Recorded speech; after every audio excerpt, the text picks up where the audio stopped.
Yo, yo, yo. It's Happy Friday. Friday. Oh, look at him. He has a Friday. he has a pint of coffee. How cute is that? I need that. I need that. Whoa. This is the first time anyone's ever said I need that after coming back from a holiday. Mate, it's not a holiday. That was like a mission. An exhibition, shall we say. Yeah. How is This everyone? This is the first time us three have been back in ages. It's because Martin's Together. not really swanning around, or you, or lost. Yeah, how is everyone? Oh, good. Yeah, man. good week. Bit of a hangover today. How's the chat? Ian's in already, man. We got some earlies. Get your Nice. flags up, guys. Say hi. Come on. Where's all the? Yeah. Tell us how your week has been from 1 to 10. Where starting from you? Mate, I'm on like a high, but I'm tired. I would say like it's a strong 9.5. Whoo. But lack of sleep is killing me, man. But Yeah. it's also I self. think because of the start of the month as well. Like we've just been here, there, and everywhere, and then when you come back, you're catching up with man. stuff. That's Like nine strategies, I think, in like 6 weeks with sessions, workshops from every sector. Whether it be with Ash, with Martin, all three of us. Oh my god! Like what a start to 25. But anyway, good though. It's good though. How's your week, Ash? Yeah, good. Similar. I'm catching up on a load of things, and we're obviously working on stuff that I'm not going to announce just yet. But yeah, that's been keeping me busy and stressed at times. But yeah, it's all good. All good. Hey Tifu, hey Ian, hey Mark, how's it going?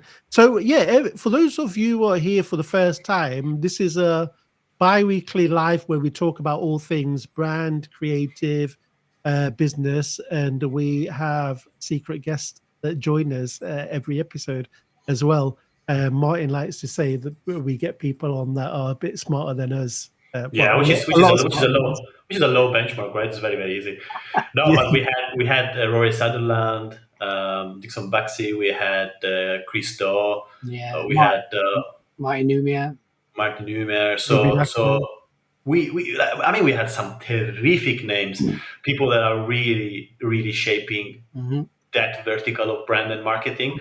And every time the guest is secret, so you don't know who's gonna come next, but you know it's gonna be good. Yeah, but That's the concept. this one's gonna add to that godlike list of people, isn't it? Yeah, 100%. What are we talking about today, Ash? Yeah, before we introduce the guests, so today's topic is brand naming.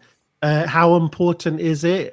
Not for only like that I guess that first touch point and maybe the top of the funnel, but the impact it has on the whole identity and brand we're shaping, in the minds and hearts of our audience and customers. So yeah, today's guest is an absolute heavyweight in the game, who knows better than anyone on this topic. Is the author of Brand Naming and co-author of Designing Brand Identity. He's worked globally, client and agency side, with everyone from startups to Fortune 500 giants to crack this naming code. He's a seasoned brand strategist himself, a professional namer, and the host of his own podcast as well, How Brands Are Built. So, yeah, please join us and welcome the man who literally wrote the book on brand naming, Rob Myerson. Hey guys, Yes. thanks for Hey, having me. Rob. Thanks for being here. Yeah, okay. A special thank you as well, because we know that it's your time off at the moment, and yeah, you're going to. Yeah, it's my pleasure. Yeah, get When back. duty calls, the man will answer. Exactly. Happy to be here. Thanks again for bringing me on. It's that's quite a list of amazing guests you've had. I'm intimidated now that I know that I'm joining that list. That's yeah, you've had some heavyweights certainly. Yeah, you're up there, bro. So don't stress that. 100%. So let's get stuck into it. Rob, tell us a little bit more about it, especially like how you got into something as kind of specialist. I know you do the whole brand strategy stuff, but how the specialism of brand naming itself. I got lucky in that I fell into the whole branding thing, like I think a lot of people have. I didn't, it's not like I could have majored in branding in undergrad or anything. So I was looking for work, living in the San Francisco area, and through a friend got hooked up with Interbrand, the local office there. And my job was not strategy. It was not naming. My job was to like proofread proposals before they went out the door. This was my first gig in the branding world. So it was pretty low on the, on the org chart. But that San Francisco office was small. Even though it was Interbrand, it was only a 25-person office, and they had 2 namers.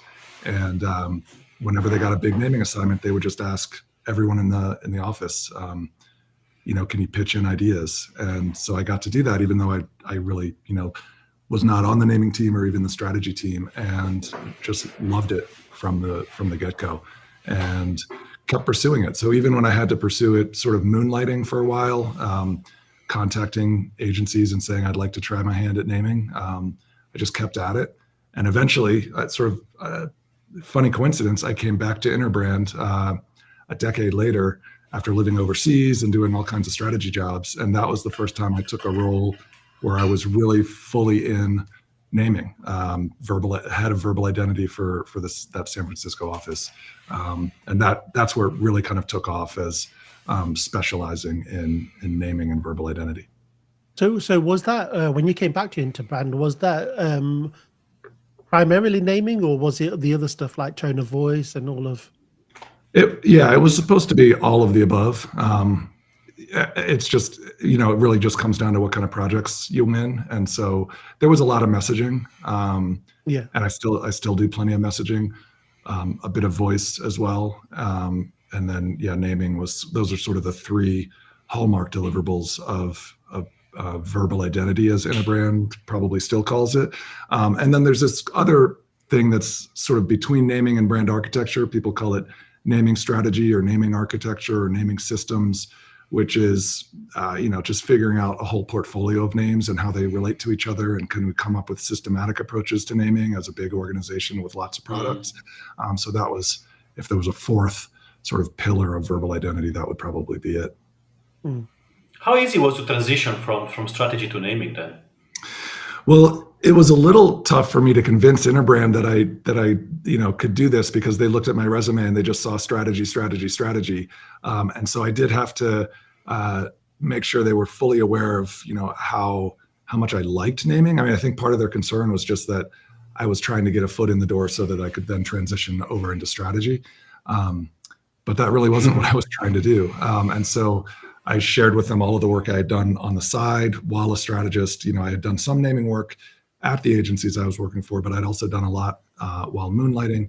And also just that I kind of am into this stuff. That wasn't really clear from my resume, that I'm really interested in linguistics. I'm interested in words. Now it seems pretty obvious from everything I've done since, but back then it wasn't maybe as clear. The transition also was tough in that, a lot of my naming work to that point had been working under like an agency that was really kind of leading the client relationship. And so for me to then come in and lead the whole engagement start to finish, there was a really steep learning curve. I actually so the woman that I replaced, a woman named Helen Gould, a fantastic namer in the Bay Area, she had left Interbrand, I think a few months before I arrived. And I immediately hired her back as a consultant on one of our first naming projects, because I just said, I want you to show me how you do this. How do you interact with the client? How do you, just sort of run the project? I felt confident that I knew how to name things, but I didn't feel as confident with the sort of management aspect of it. And it turns out that that's really, as we'll get into, that's one of the most important parts of naming, is sort of managing the client through the process. That's a lot of what's in my book. The creative part is also very important, but it turns out that no matter how amazing your ideas are, you can't necessarily get a client to see that if you're not sort of managing the process correctly. That's an exact question that I had. Is that I wasn't going to jump into that straight away, but now we're on it. It's a transition in. Like how did you develop this superpower of convincing them that the name was right? And obviously you're going to have to justify it from a strategic point of view, but clients are still like, they're never they're still on the fence, right? And that's the best. I don't like it. I don't feel it. There is something about it, but Yeah, nothing's jumping off the page at me. Yeah. Or hey, I talked to my wife last night about these names, and I was loving them yesterday, but after I talked to her, I don't think any of them work.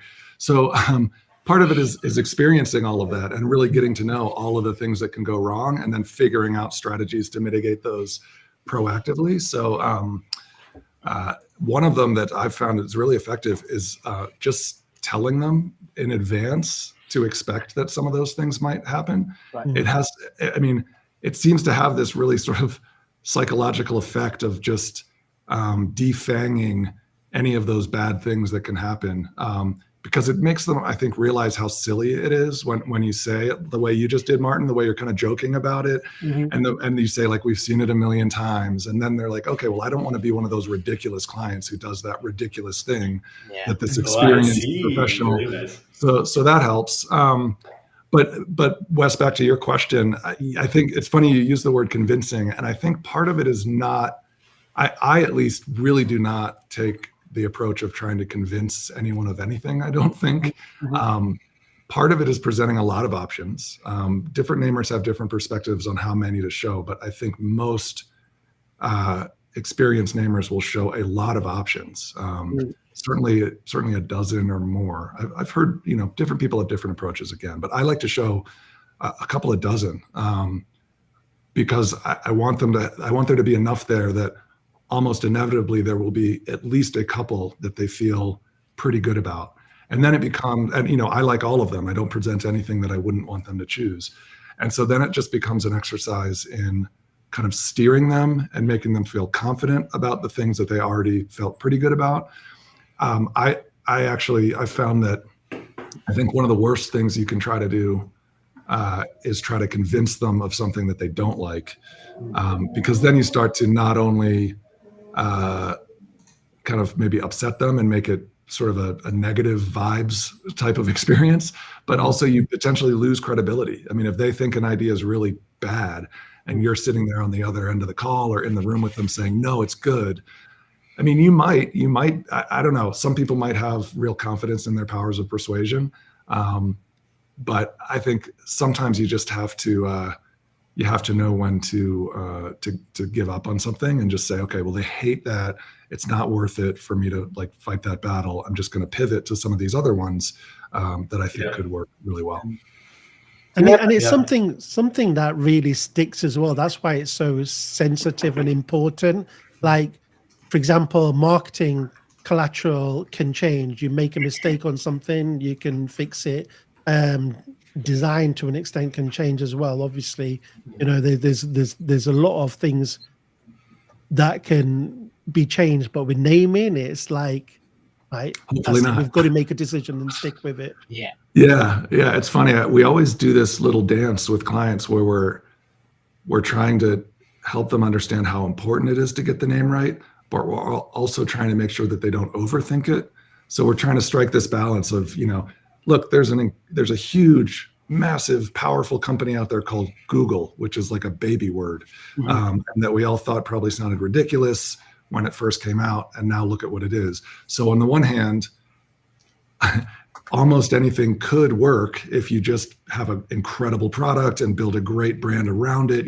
There's a lot you can do around a name, and so. Yeah, on the one hand, don't overthink it. Don't feel like the name has to do everything, and it's some kind of silver bullet that if you're off by an inch, you're gonna never have a successful business. But then on the other hand, as you said, Ash, this is gonna be around forever. And if we do get it right, we're never gonna have to change it. And so don't pick something that's just gonna slow you down, that's gonna be a constant drag on all of your other marketing efforts, that you're always going to have to spell for people that, and I've had clients like this that have come to me to change the name because they just cannot handle the hindrance that it's become for them to build their business and build their brand. Yeah, it's interesting. I love what you said, because I always tell my clients, imagine if an alien landed on planet Earth and he saw a beautiful piece of brushed aluminum with a half-eaten apple on it. It will mean nothing for them, right? And even name-wise, it's a fruit, and And the logo, it's all right. And so it's the meaning that you attach with it, with the story of this brand building journey, that becomes something powerful now. So let's stay a bit more there in Rob. So help us understand why a strong name plays a fundamental role in brand perception, differentiation, or the branding and the marketing journey in general. Well, I mean, there are three things that I usually talk about when I talk about the importance of naming. One of them we've already talked about, which is just that it's going to last, hopefully, the length of your business or however long that product is out there. Unlike everything else, even the logo is probably going to change or be updated.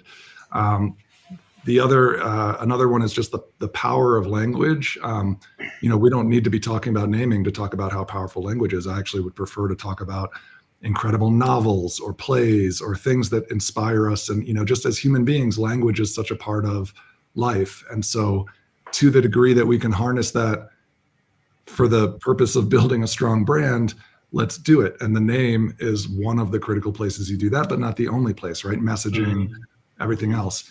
And then the third thing is a little counterintuitive, but it's just because of the things that can go wrong, it's really important to get it right. So we haven't really gotten into all the pitfalls yet, but because you could get sued if you don't do a good job trademark searching, because it could mean something bad in another language, and you therefore can never use that name in this country, and you have to do something really crazy and expensive in order to expand into that country. Because it could just turn people off if you don't really understand your customer and think about how this is going to resonate with them.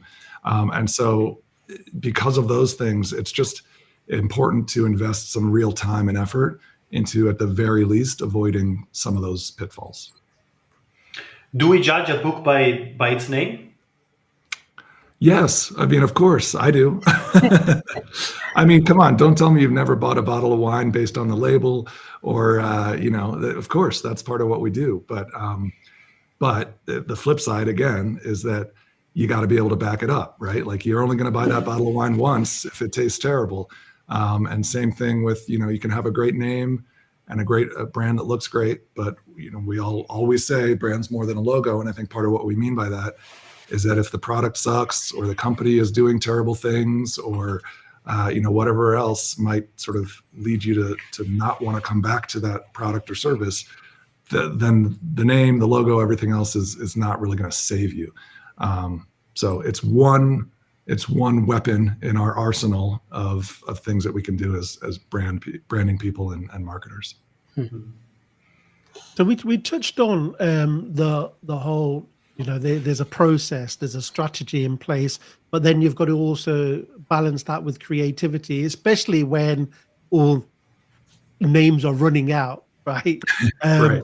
And I guess, like, how far do you go, like, in terms of the creativity when you're I guess forced to, because there aren't names around, and then you can go into, say, a rabbit hole that makes sense to us internally, but then it could potentially mean nothing to the people who matter, which is the audience and customers.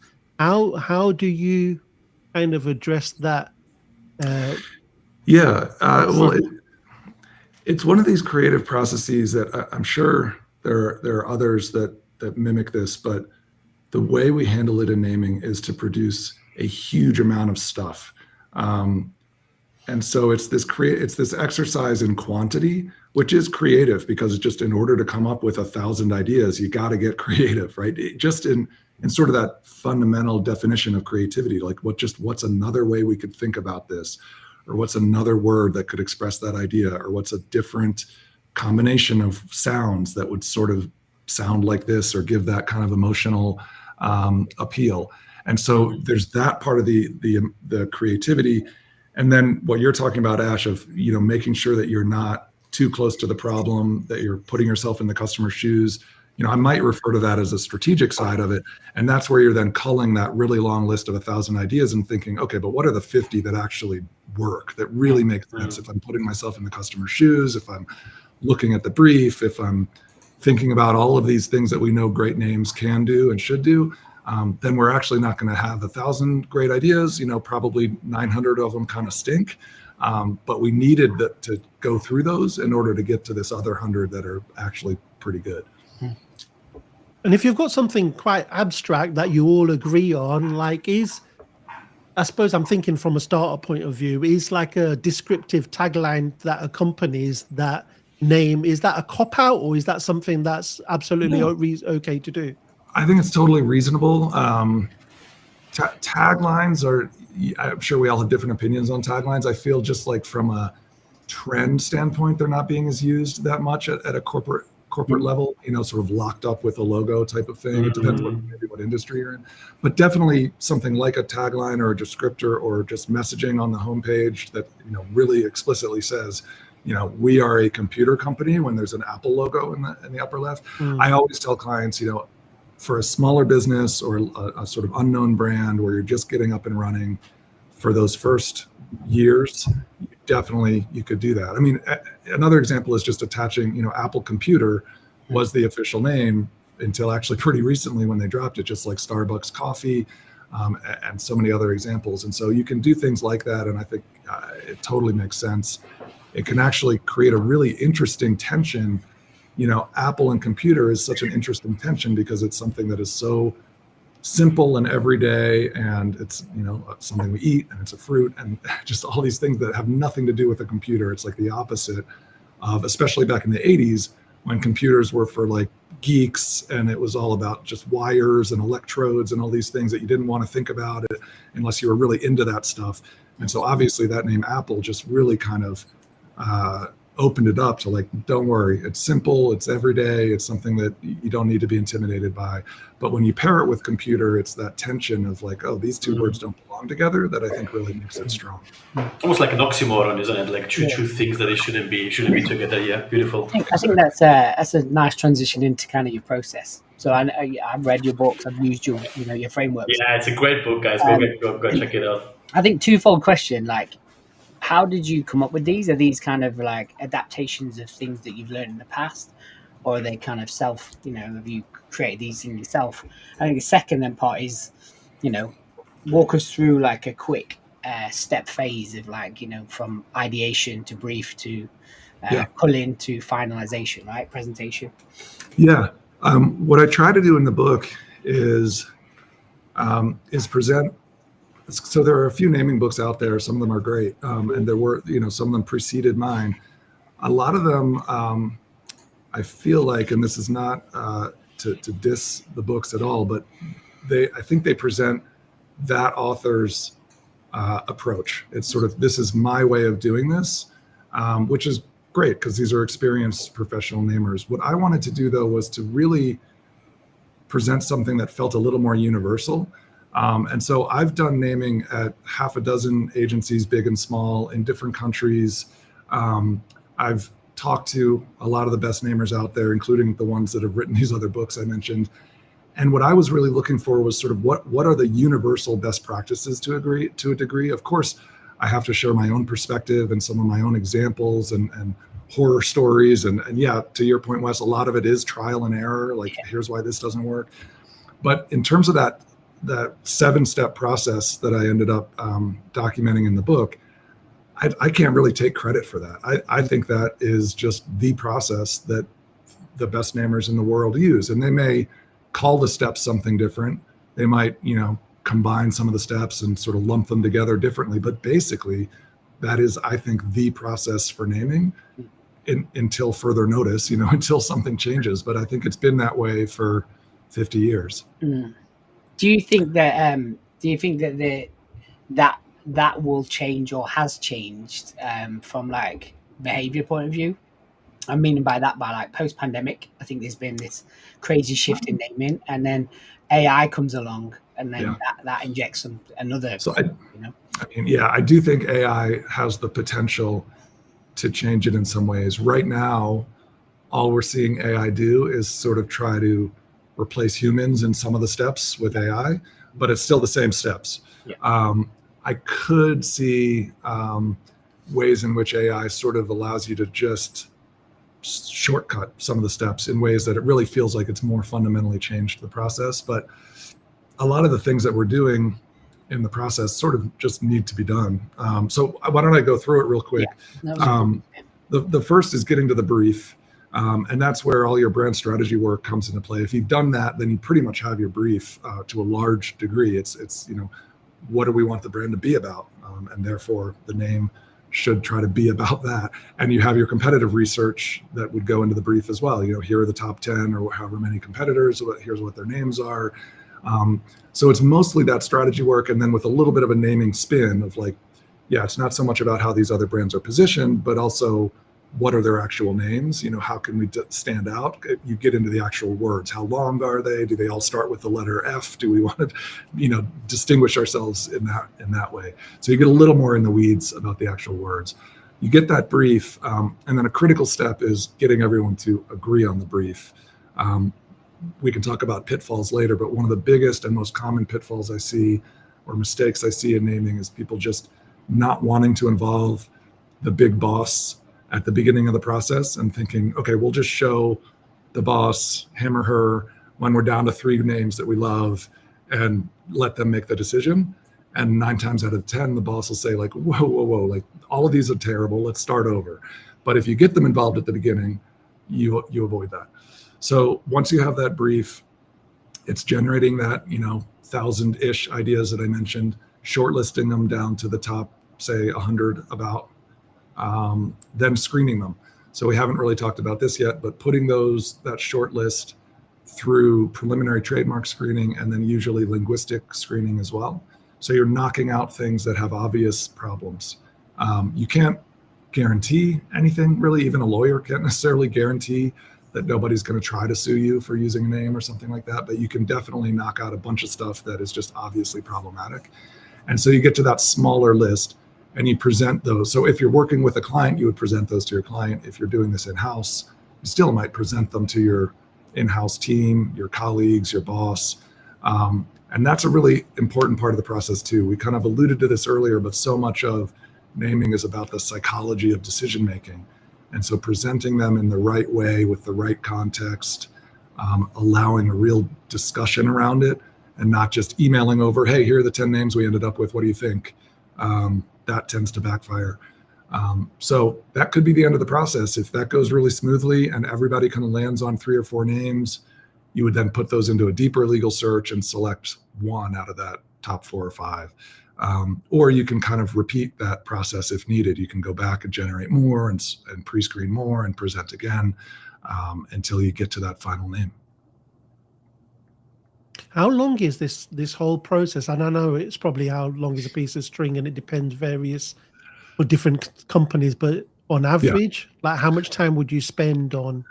Yeah, it's at least a few weeks. I usually, this is something that AI could change, by the way. But if you're talking about humans doing this, it probably takes a week for everybody to get the brief squared away, and then a couple of weeks to really do justice to the name generation. And you want to have times in a creative process to kind of dip in and out, let your brain kind of focus on something else and then come back to the problem.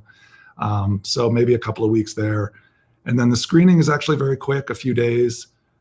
So you could conceivably do the whole thing in 4 weeks, I think. I've seen it shortened even more than that if you really have to rush through things. But that's where I think you start cutting corners that you really don't want to cut ideally. Typically, we say it's something like a 6 to 8 week process. But as you guys know, so much of that is just getting on people's calendars or, getting the right people in the room for the meeting, delays that just come up and things like that. And I want to also think about misconceptions as well. And I'm just playing devil's advocate here. So sure. I'm thinking about this whole process, and it might be off-putting to some companies, and they might think okay, we'll grow into our brand name, we'll pick something, we'll grow into it, we'll choose what we like. Sure. Legally, it has no challenges, yada yada yada. Why is it important to spend so much time through this process for you? I mean, how do you argue that? Yeah, well, I mean, legally, if it has no challenges legally, then you've done a really important thing that, frankly, a lot of companies don't do. One of the biggest pitfalls is just skipping over that or launching before you've really gotten a handle on it. And that's where you can really screw things up and cost yourself a lot of money and time and heartache and everything. But I think even if you have cleared it, I do think it's something that you need to put thought in, just for the reasons I mentioned before of ensuring that first off, there are other pitfalls, right? There are linguistic challenges. There are names that have launched that have just backfired, sort of culturally, not because of language, but I think some ex-Googlers tried to start a company called Bodega in the US, right. And it was seen as culturally insensitive, that it was sort of, I don't know, using, poaching from another culture. There are names like that. And so just putting the time and thought into it to make sure that you're really giving yourself the best chance of succeeding with this brand. I like to think often of names as an opportunity. And so it's not, it's not so much about finding the perfect name. It's just about making the most of this opportunity to create something that's going to help you build a strong brand. Yeah. I do think, Ash, I do think there are ways to shorten the process. So if the challenge is really around, why can't we do it more quickly? That's kind of what I was getting at. Yeah. There are ways to do that. That is a place where AI has a huge advantage. So maybe we'll get to this, or you were going to ask about it anyway. But right now, one of the things that AI is trying to do, or that people are trying to do with AI, is just that name generation phase. Coming up with 1,000 ideas. If you just ask ChatGPT, last I checked, what are 10 good name ideas for this company? They're awful. They're just terrible, like puns and just really bad, as you might expect. But if you think about it a little more deeply and say, a metaphor for speed would really be, the right type of name for this business, because it's all about, running more efficiently. And so you just ask ChatGPT, what are some really interesting metaphors for something that is fast or efficient? Then you might get some interesting ideas. And so there are things like that you can do like that. And as we all know from using AI and large language models, like one of the biggest advantages is just it's instant. I just can't believe, even if the quality is 70% of what you would get out of a person, or 50%, it's done immediately. Whereas you might need 72 hours to get that out of a person, right, even if they're pretty fast. So I do think there's a lot of potential for AI in naming. I honestly haven't seen it do much yet, but I think it will.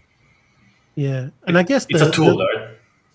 Yeah, it's a tool. It's a tool to have in your back pocket. And sure, I think I think anyone responsible doing any kind of like professional writing should be using AI at this point.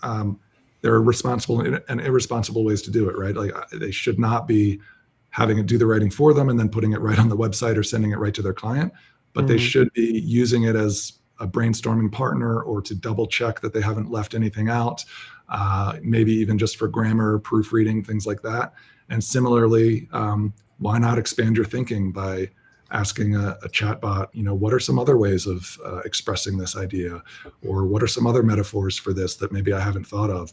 And maybe you'll get nothing out of it, but there's so little downside that it's a good tool to try out. Definitely. So let's move into a bit of you then, a bit of how we can flex your naming muscles. Give me some examples or success stories that you've had, like good wins in your mind for you from a naming point of view. Sure. Well, I mentioned, names that are problems. So a couple of the clients that I've really felt the best about helping out are ones that have come to me with names that they just can't, they feel like they can't move forward with. So there was an HR technology startup in Canada with the name Kimple, Qimple, that they thought was a cute way of expressing quick and simple, right, but quickly found that nobody could pronounce. People would say quimple, or it sounds like pimple, just all these kind of little hits at the name every day. And it just started to get on them. And they felt like, I think rightly, it was just slowing them down. And so they actually had a strategist who worked with them and came up with this sort of value proposition or positioning statement that was around togetherness, because they really felt that they partnered more closely with their clients, helping them, move through their career, not just find a job, but really move through their entire career and partnering with them over the long term. And so the name that I came up with and that we landed on was Alongside. And it's this idea of going alongside with you, being your partner hand in hand through that whole career. And so that was a really clear expression of the strategy. It's a real word. But I tend to really like these names that are real words, but they're not super everyday common words. And so Alongside was really interesting in that it's a preposition. It's not a noun. It's not a verb. And they've been very happy with that, and they're still operating under that name today. Another company that I renamed, I worked with a great strategist named Karen Williams. Karen and I were colleagues at Interbrand and then worked together a little bit afterward. And she came up with this strategy for a network security company, which was about illuminating the core of your business, of your network, because of network security. And so the name there was Core Light, because it's lighting up the core.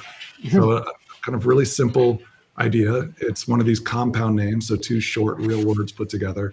Compound names can work nicely because again, there's no issue with pronunciation. These are two simple real words that everybody knows.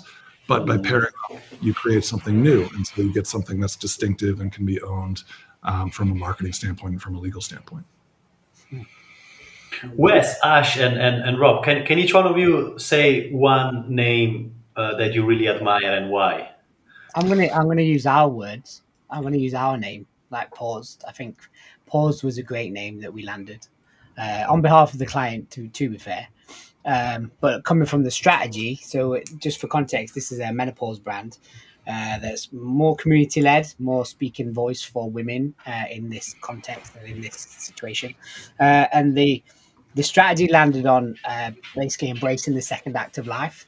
So it was about starting, stopping, and carrying on, and taking a pause to obviously then stop, breathe. And then, of course, it's part of menopause. So exactly. Great. And then that even informed the identity. So the identity mark became a semicolon, which is obviously a visual metaphor for start, stop, and carry on.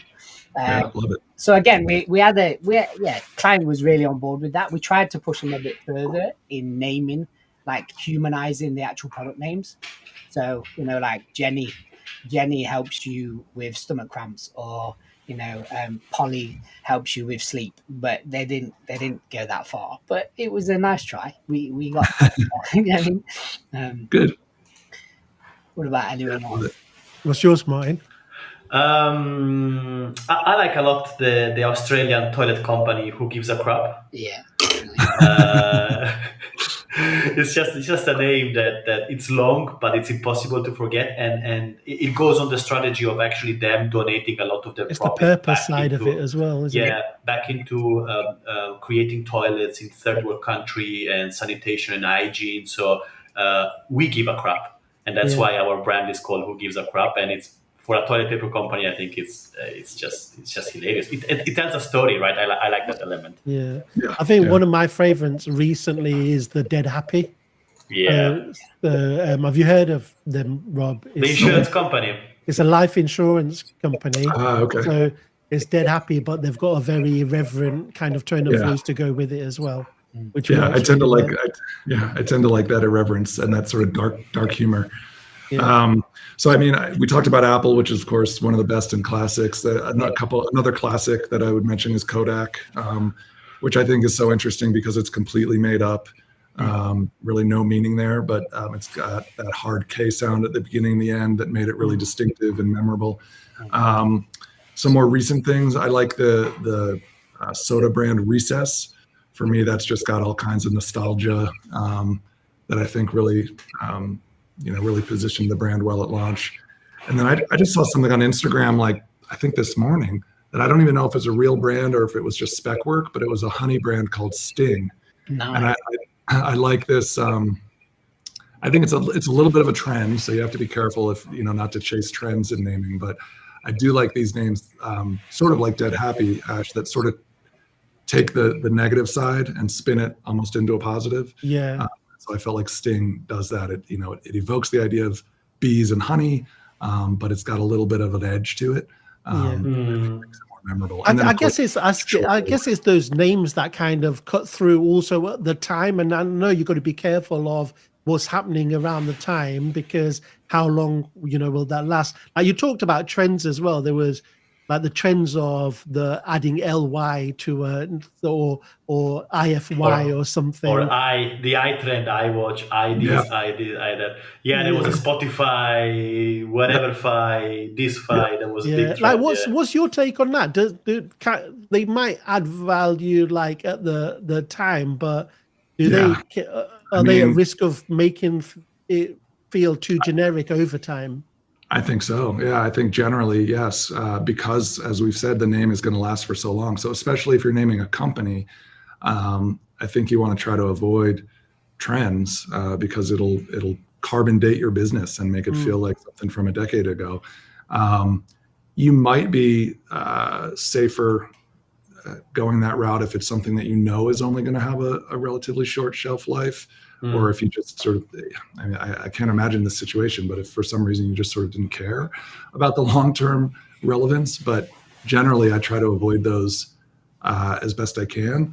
I do think, I think there are exceptions though. For every rule like that, there's an exception. And so, there are real words that end in ify or ly, and might be perfectly fine because that's just the word. And, it's not like we were trying to chase the trend. We just happened to land on a name that had that at the end. And so, there are exceptions, but generally I would definitely not pursue it as like, hey, there's a bunch of ly names. Let's try to do one of those because they're cool right now, or dropping the vowels out of the name.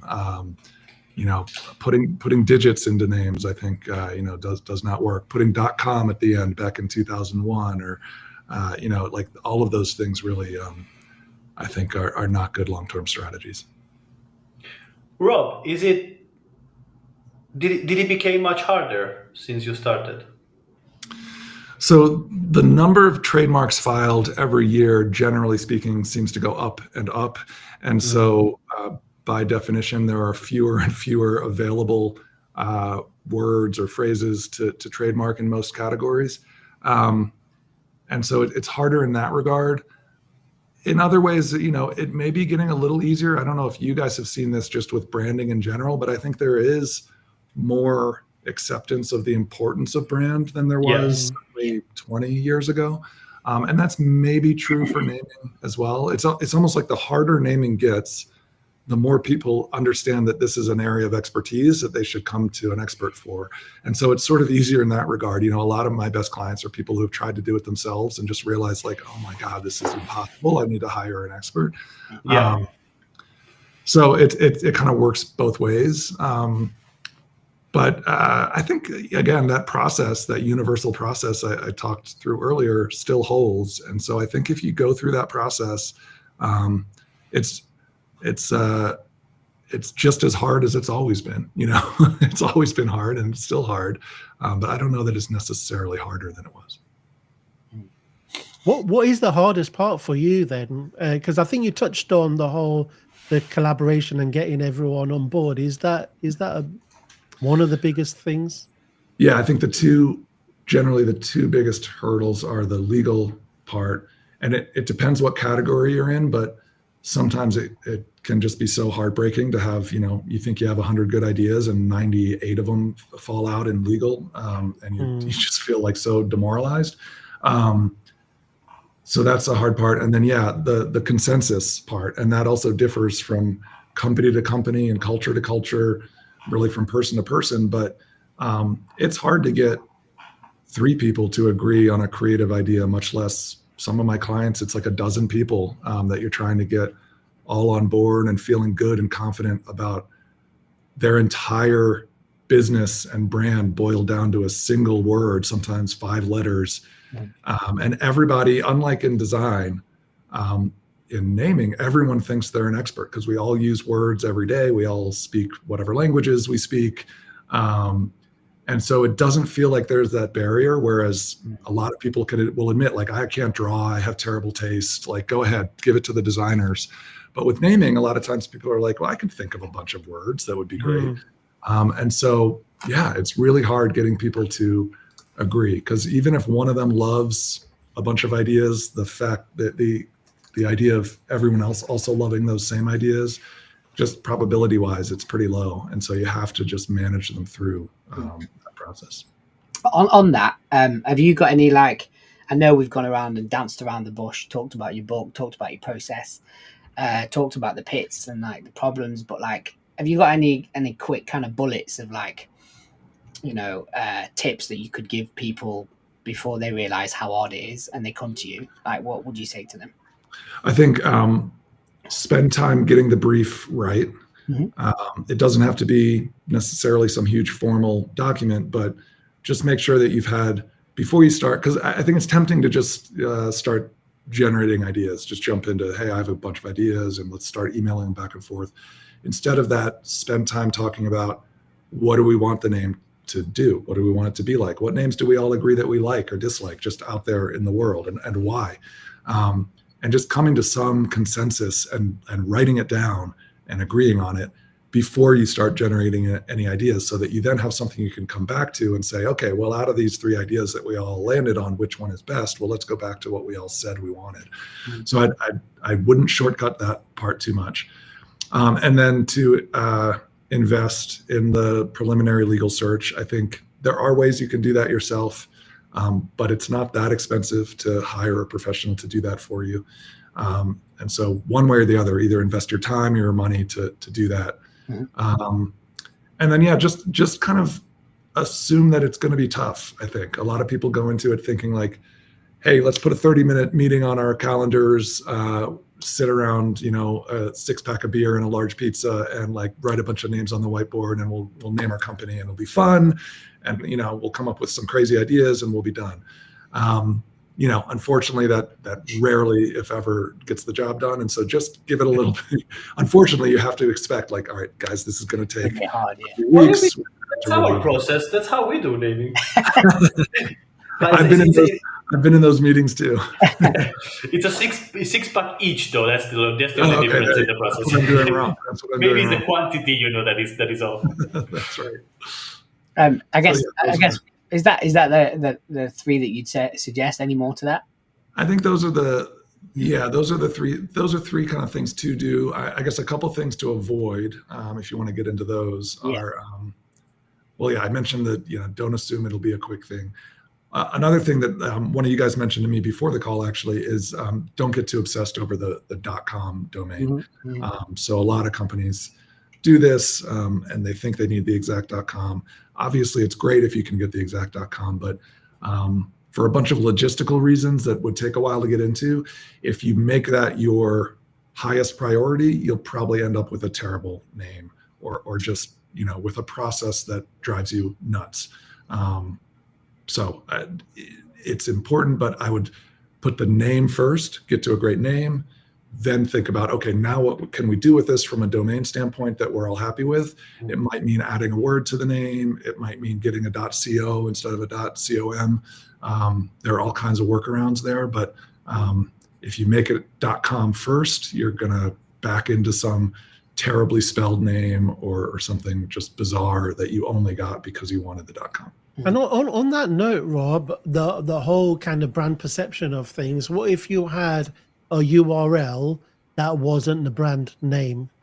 So an example that we use is, and this is for SEO purposes, is in the UK, you've got a DIY brand called B&Q, and the URL is diy.com, and they've done really well with that. Is that something that you have any views on? Way, I'm assuming that they also have something close to their business name as a .com, so that if you went to that, it would lead you back to diy.com. I think, my point of view is you don't need the exact .com. People are searching based on search terms generally. If they're looking for your exact business, they'll probably still be able to find it. And so you no longer, maybe at the dawn of the internet, it was really critical to have that .com. I don't think it's as important anymore. And yeah, I think owning I mean, from what I've been told, owning the domain that is sort of the keyword for your space, like if I own branding.com or naming.com, which is owned by a naming agency, again, out here in the San Francisco Bay Area, it's actually not that useful from an SEO standpoint. Again, because people aren't typing that in. They're not, if they want marketing services, they're not typing in marketing.com. They're searching for marketing consultants near me. And so, yeah, I think it's just not as critical as it was. There may be some exceptions to that. I mean, if you're launching a new streaming service or something like that, you probably want hulu.com and not hulustreaming.com. So if you're really like a fully online business, then maybe there's an argument to be made. But for most small businesses, it's just not all that critical. So let's switch it up a bit into you. So I normally ask a few questions that dig into a bit of Rob, but I've got one specific to you now. But what's the one name that got away from you? Like, oh man, I do have a story of this, and I don't know if I should even say the name because it is the name of a business, which almost makes it worse for me. Yeah, how do I tell this story? So I was hired to rename a tech company here. I say here, I know I said I'm in Utah, but I think of myself as being in San Francisco. So it's a San Francisco-based tech company, pretty successful, but their name was too descriptive. Their name kind of locked them into a niche within hardware, the tech hardware space, and they were expanding beyond that. And so this is another lesson. Don't name yourself too specifically because if you're successful, you may expand beyond that. Yeah. And they wanted a name that was just, a little more open. And I came up with this, bunch of names. And one of the ones I presented, I guess I'll just say it had part of the name had bound in it, BOUND, as in like headed towards something, right? Yeah. Like, we're westbound, we're headed west. And they absolutely loved it. I absolutely loved it. Like everyone was happy. We had the name, it was legally available. And so we were kind of headed down that road. And then we realized that maybe I shouldn't be admitting this. We had made a mistake in the vetting. So legally it was available, no issues there. Linguistically had no challenges. But the .com, so again, typically, somebody owned the .com, not a huge deal because we would have just added tech to the end or something. But it turns out that who did own the .com had used that word bound in a little bit of a different way, as in bondage. And it was like a leather bondage site. And we realized this after everyone had kind of rallied around the name. Now this is like San Francisco. So everyone was like, whatever, we're not going to that's not a big deal. It's not like we're going to not a big deal, but it sort of slowly creeped into discussions. And some of the people at the company were more conservative than others, or, even if we're okay with it, what if our clients are really conservative? What if they go to that website, that .com, and they're offended or something? And so it just slowly kind of chipped away at the name, and people started to fall out of love with it. And we kind of couldn't save it. We came up with a bunch of different other ways of like saying that same idea or using part of the name in different ways. And what if we did this and did that? And we just could not salvage it. And the company ended up keeping that name, even though it was problematic. Because last I checked, they're still operating under that name. But then I mentioned this at the beginning. The part that kills me is like a few years later, another company in a different space launched with that exact name, and they've been really successful with that name. Wow. In spite of that other site still being up. And it's just like, oh man, they could have done it. They could have done it. They could have used it, and it probably would have been fine. So that's the name that got away. Yeah, well, that's an example. You've sometimes just got to also have faith, right?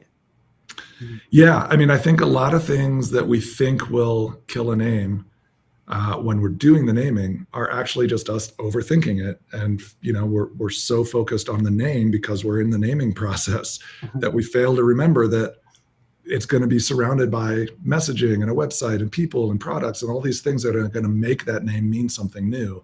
I have a slide that I often show where I point out that, Nike feels like, how would you pronounce that if you just looked at Nike on the page and it never, Nike or Nike, and it is pronounced that way, and yet it's still obviously fine. Target feels like it could have something to do with violence or Virgin is a hugely successful business, and yet that word is potentially offensive to different cultures around the world. Or it just means that we don't know what we're doing because we're virgins, and that actually was kind of the original intended meaning of that name, and yet it's that wildly successful. So yeah, I think you get caught up on these little things, and that the doubt just starts to seep into the process, and you need to be able to rise above that and think about the positive things that word or that name could do for your business. Yeah, it's what you said before. Think about it, but then also don't make the mistake to overthink about it. Yeah, exactly. Yep. Yeah. So and just be brave about things, and that strategy generally. Like you might have some crazy ideas, but research hasn't informed it, and it's just a wild idea. And how brave are you going to be to execute and put it out there? Yeah, I mean, so much of building a strong brand, as you guys know well, is like striking that balance. Like, be brave, but don't be stupid. And like, where is that line?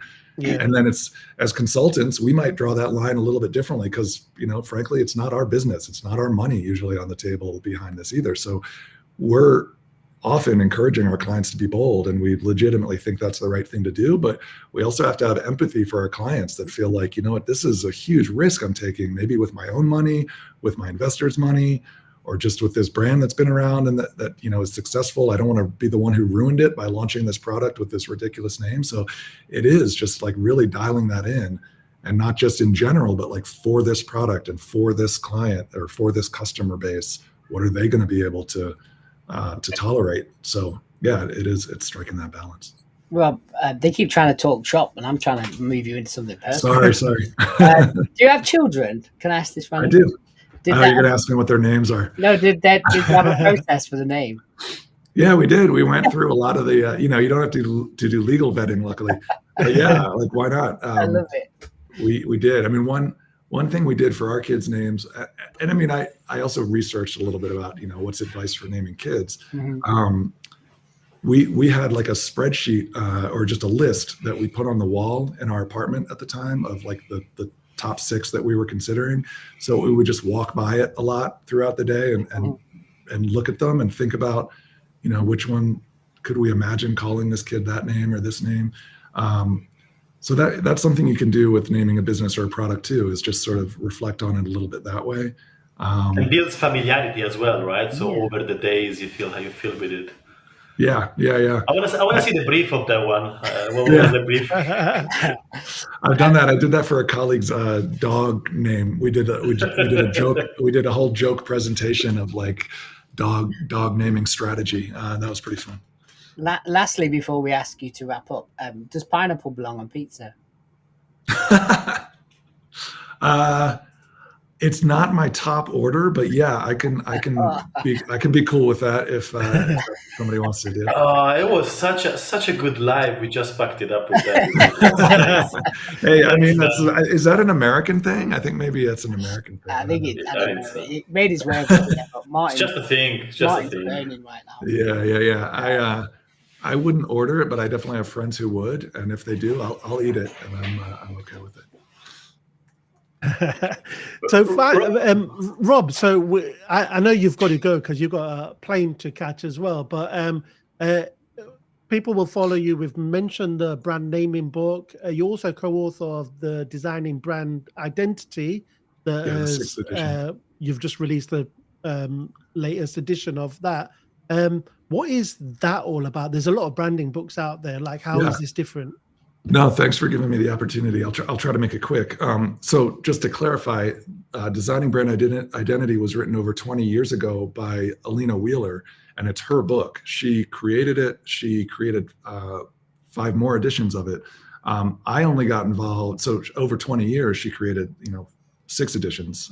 I only got involved for the 6th. She decided she wanted a co-author for a bunch of different reasons. And unfortunately, she passed away just before it published this 6th edition. So it's very much her book. I don't want to falsely take credit for anything there. But as a result of me becoming the co-author and then her passing away, I've sort of become a representative for the book and maybe a steward of the book in the future if we create future editions. That book it's almost like an encyclopedia of branding. It covers everything from just what is a brand through really niche subjects like how to do usability testing, or it has sections on naming and renaming, and sections on not just identity design, but iconography design and things like that. So it covers a lot, but at just a couple of pages each, so that it just gives you kind of a taste of what is this about, who are some of the leading experts on it, what are some great examples, what are some do's and don'ts, maybe what's a process for doing this one specific thing, and then you flip the page and you're on to the next topic. And so it's great. I think especially a lot of students use it. It's great to have on your shelf if you just want to pull down and remind yourself, what is this topic all about that I don't know as much about. But it's, my book about naming is almost the opposite. It's one very specific topic, and it just goes sort of as deep as I felt I could. And so those are the differences between those two books. Sounds like it should be on every business and strategist bookshelf, that one. So that was Alina's goal, and yeah, that's I think it certainly can serve a good purpose on your shelf, something to pull down when you have a question. Brilliant. Well, listen, thanks a lot. Thanks a lot for joining us. Really appreciate it. Brilliant chat. I really enjoyed that, and everyone else did as well. So thank you. Enjoy. Before you go, what's the best place for people to reach out to you and follow your journey? Where do you handle the most? So on most social media channels, Instagram or LinkedIn, you can find me at Rob Meyerson. And then you can go to heirloomagency.com and find me there. And then you mentioned my podcast, How Brands Are Built. So if you Google that, you'll find other ways to contact me or follow what I'm up to. Yeah, and also on How Brands Are Built website that you also have templates and downloadables with super useful stuff. I use it very many times, and some great resources in there. Exactly. And going to be coming out with some more stuff along those lines and some new podcast episodes. I'm not as regular as you guys are or as frequent, but occasionally try to drop a new podcast episode. So follow along and reach out. I'm open to any kind of questions people have. So happy to. We're free if you want us. Like you just go. All right. Yeah. I'll give you a call. Thank you so much, Rob. Have a great weekend. Safe travel back home. Thanks again. See you later, mate. Good weekend. Thanks so much. Great meeting all in person. Bye. Bye. Take care. Well. Good. Another good episode, isn't it? I could have gone forever. I had at least another 10 questions because it's a really interesting topic and highly misunderstood, as many other fundamentals of brands. So we hope you enjoyed it, that you learned something new. Go get this book. Really, really good stuff. And another week. That's it. Until next time. Until next time. It's Friday. See you in a couple of weeks. See you in a couple of weeks. Don't forget your drinks. Go follow our stuff, like, share.